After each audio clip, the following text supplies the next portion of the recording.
எக்கருத்தை எதன் வழி தெரிந்தாலும் அக்கருத்தை அகக்கருத்தை தெரிவிப்பது அறிவு. பெற்ற பொழுதினிலும் பெரிது ஒப்பர் பெற்றோர் பெற்றது உற்றது உலகிற்கெனின். அனைவருக்கும் வணக்கங்க. யதார்த்தத்தை ஏற்பீர், ஏமாற்றத்தை தவிர்ப்பீர். 1740வது வருஷத்தில் பிறந்த ஒரு பெண் குழந்தை தான் இந்த சாமி. இந்த சாமி பேர் ரங்கம்மா, புருஷன் பேர் பேரநாயுடு. இந்த கோயில் இருக்கிற ஊர் மாடுகட்டி பாளையம். சென்னிமலையிலிருந்து ஒரு 13 கிலோமீட்டர் தொலைவிலையுமே, விஜயமங்கலத்திலிருந்து ஒரு 10 கிலோமீட்டர் தொலைவிலையுமே இங்கே இருக்குது. இந்த கோயிலுக்கு நான் எதுக்கு போனேன்? இந்த கோயிலில் பௌர்ணமி அன்னைக்கு பஜனை படிப்பாங்க.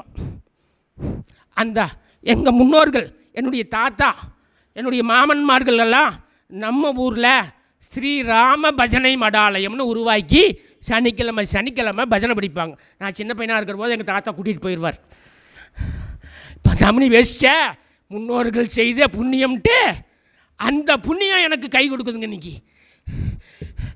அப்போது அந்த பஜனைக்காக போனவன் ஒரு நாள் பஜனை இல்லை. சரி, இந்த கோயில் சரித்திரத்தை படிக்கலாம் அப்படின்னு 60 ரூபா கொடுத்து இந்த புத்தகத்தை வாங்கணுங்க. இதில் படித்தேன். சரி, இந்த அம்மாவுக்கு ஜாதகம் அமைக்கலாமே, நம்ம உடைய தேர்ச்சி எந்த அளவுக்குன்னு தெரிஞ்சுக்கலாமே அப்படின்னு வித்வான்கள்கிட்ட எல்லாம் இந்த ஒரு வருஷத்துக்கு முதல்ல 6 மாதமாக கேட்டேன். எந்த வித்வான்களும் இதுக்கு ஜாதகம் அமைக்க கொடுக்கறதுக்கு முன் வரவில்லை. இன்றைக்கி 1000 பேருக்கு நான் ஐயா இப்போ நான் அதை காட்டுறேன் பாருங்க. இதை பார்த்தீங்களா? இந்த 285 வருஷத்துக்கு முதல்ல 1740வது வருஷத்தில் பிறந்த குழந்தைக்கு சபரி பஞ்சாங்க ஆசிரியர் சதாசிவம் ஐயா எனக்கு கணிச்சு கொடுத்தாருங்க. இதில் பஞ்சாங்கம் இல்லைங்க ஐயா, உங்களுக்கு கணிச்சு கொடுக்குறேன் அப்படின்னு. அவர் கணிச்சு கொடுக்குறேன்னு சொன்னோன்னே நான் என்ன பண்ணினேன், அதாவது 1740வது வருஷம் ரவுத்திரி தமிழ் வருஷம் கார்த்திகை மாதம் வெள்ளிக்கிழமை சூரிய உதயத்தில் ஜாதகம் அமைக்கணும். அது மட்டும் இல்லை, அந்த கார்த்திகை மாதத்தில் எத்தனை வெள்ளிக்கிழமை வருதோ அத்தனை வெள்ளிக்கிழமைக்கும் ஜாதகத்தை அமைச்சு கொடுங்க அப்படின்னு வாங்கிட்டேன். அதுக்கப்புறம் என்னுடைய உருவாக்கமான இந்த சக்கரத்தில் அமைச்சேன். இந்த இன்றைக்கி ஜாமியாக இருக்கக்கூடிய இந்த ரங்கம்மாவினுடைய பிறந்த குடும்பத்திலையும் சரி, பூந்த குடும்பத்திலையும் சரி, இந்த ரங்கம்மா நிம்மதியாக வாழவில்லை. அது மட்டும் இல்லை, 20 வயதுக்குள்ளேயே கணவனுடைய அஷ்டி கலசத்தை கையில் ஏந்திட்டு நெருப்பு குண்டத்தில் போய் செத்து போச்சுங்க. அப்போ மேலும் அந்த இடத்துல என்னுடைய ஆய்வை தொடங்குறேன். இப்போ 2ஆம் பாவகத்தில் கேது இருக்குது, புதன் இருக்குது, 2ஆம் பாவகாதியுடைய நிலைமை எப்படி, எல்லா விவரமும் இதில் இருக்கிறத காட்டிலும் இந்த சக்கரத்தில் அமைச்சு பலனை தீர்மானிக்கிற போது தெளிவாக எனக்கு கிடைக்குது. அப்படி கிடைச்ச விவரத்தை நான் இதை பார்த்தீங்களா எழுதியும் பேசியிருக்கிறேன். அப்போ இந்த அளவுக்கு எனக்கு இதில் தேர்ச்சி இருக்குது. இது மட்டுமா, 15 வருஷத்துக்கு முதல்ல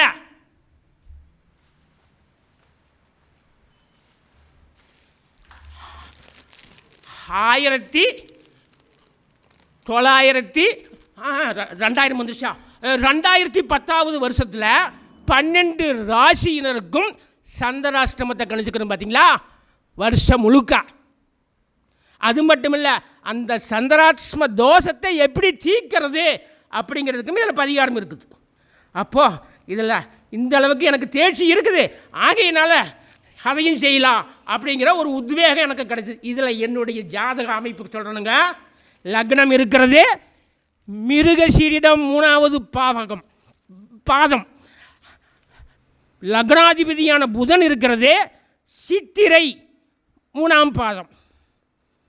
சந்திரன் இருக்கிறது அவிட்டம் 4ஆம் பாதம். எல்லாமே செவ்வாய் சாரம். செவ்வாய் இருக்கிறதோ 6ஆம் பாவகத்தில் இருக்கிறார். அது 100% தன்னுடைய சொந்த வீட்டில் விருச்சிகரத்தில். அப்போ இந்த 6ஆம் பாவகத்தில் செவ்வாய் இருந்தால் நல்லது செய்வார், 3ஆம் பாவகத்தில் இருந்தாலும் நல்லது செய்வார், 11ஆம் பாவகத்தில் இருந்தாலும் நல்லது செய்வார். இந்த விதி செவ்வாய்க்கு மட்டுமில்லை, சனி செவ்வாய் ராகு கேது இந்த 4 கிரகங்களும் 3ஆம் பாவகத்திலேயோ 6ஆம் பாவகத்திலேயோ 11ஆம் பாவகத்திலேயோ இருந்தால் நல்லது செய்வாங்க அப்படிங்கிறது இருக்குது. அந்த விதியை இது பார்த்தீங்களா, இந்த இடத்துல எழுதி வச்சுக்கிறேன் பார்த்தீங்களா. அப்போ ஒன்றை மறந்துடக்கூடாது அப்படின்னு தான் இங்கே அச்சடிச்சே வச்சுக்கிறேன். அது மட்டும் இல்லை, இந்த மாரக திசை, மாரகத்தின் திசையறிய வரும் 4ஆம் திசை சனியே வந்து உற்றாலும், பாதனுக்கு சுதன் செவ்வாய் 5ஆம் திசையாக பரிந்துற்றாலும், பேருதித்த அரசரது திசை 6ஆனாலும், பின்பு சீருதித்த ராகு திசை 7ஆனாலும் மரணம் தின்னம் தானே அப்படின்னு பாட்டு இருக்குங்க. இதையும் கூட காலையில் ஒருத்தர் பேசுனாங்க. அப்போ எல்லாத்துக்குமே இந்த மாரக தசை கொண்டு போடுமானா அப்படியும் இல்லை. கலைஞர் இதை தாண்டி வந்தார், செல்வி ஜெயலலிதா இதை தாண்டி வந்தாங்க. இப்போ நானுமே செவ்வாய் திசையில் தானே பிறந்தேன். எனக்கு இப்போ புதன் தசை நடந்துட்டு இருக்குதுங்க. ஒரு 9 வருஷம் ஆகி போச்சுங்க. ஆகியனால தான் இந்த ஜோதிடம் எனக்கு உத்வேகமாக இருக்குது. இந்த ஜோதிடத்துக்காகவே என்னுடைய வாழ்க்கையை பாதி நேரத்தை ஒதுக்கிக்கிறேன். தூங்கி எந்திரிச்சா ஜோதிடம், தூங்குற வரைக்கும். எங்கள் அம்மா 4 வருஷத்துக்கு முதல்ல காலமாயிட்டாங்க. அவங்க இருக்கிற வரைக்குமே இந்த அளவுக்கு என்னால் ஜோதிடத்துக்கு வர இயலவில்லை. அப்போ சரியான இடத்துல இயற்கையும் அவர்களை இணைத்து கொண்டது. அப்போ எனக்கும் வாய்ப்பை கொடுத்து விட்டது. அது மட்டும் இல்லை, இந்த உலகத்திலேயே இல்லாத இந்த சக்கரத்தை உலகத்தின் உபயோகத்துக்கு நீ உயிரவருக்கு முள்ள கொண்டு வந்துடணும் அப்படிங்கிற ஒரு உள்ளார்ந்த உணர்வோடு செயல்பட்டு இருக்கிறனுங்க. அப்போ இந்த ரங்கம்மா கோயில் வளர்ந்துறது ஏனுங்க, இந்த 27 நட்சத்திரத்துக்கு உண்டான மரங்களும் இருக்குது. அதாவது அஸ்வினிக்கு 8, பரணிக்கு நெல்லி, இப்படி 27 நட்சத்திரத்துக்கு உண்டான மரங்கள் இருக்குதுங்க. அதைத்தான் இன்னைக்கு இலவசமாக